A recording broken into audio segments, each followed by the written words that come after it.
is something people need to hear clearly. 22 Democratic attorneys general just sued the Trump administration because USDA quietly rewrote the rules for SNAP, the nation's largest anti hunger program. And the consequences are enormous. The USDA sent states an October 31st memo claiming that refugees and others who came here through humanitarian pathways are ineligible for food assistance even after they become legal permanent residents. That breaks decades of law. Congress already made it clear that once someone becomes a green card holder, regardless of how they arrived, they qualify for SNAP if they meet the income test.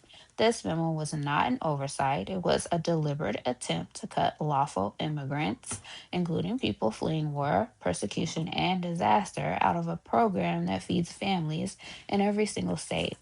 The Trump tax bill did not authorize this. No statute authorizes this. USDA simply declared these groups ineligible and told states to enforce it one day later.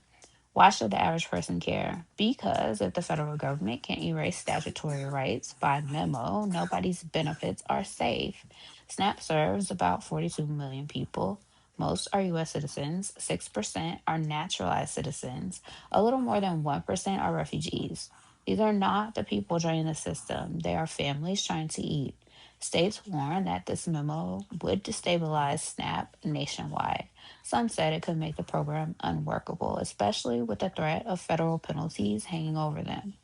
North Carolina's fines alone could end the program for a million residents. And let's talk about the human side. Refugees wait for years. They lose homes, families, communities, everything.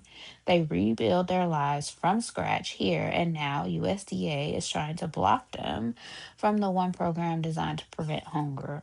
It's just cruel. History has shown that governments often target outsiders first because it sets the precedent for targeting anyone next. This is how institutions erode, with constant attempts to shrink the circle of who counts as deserving. This lawsuit matters. Hunger should never be manipulated as a political tool. If you want the fuller story and the context they would rather you ignore, join me on Substack. That's where I go deeper and lay out the analysis without restraint. The link is in my bio.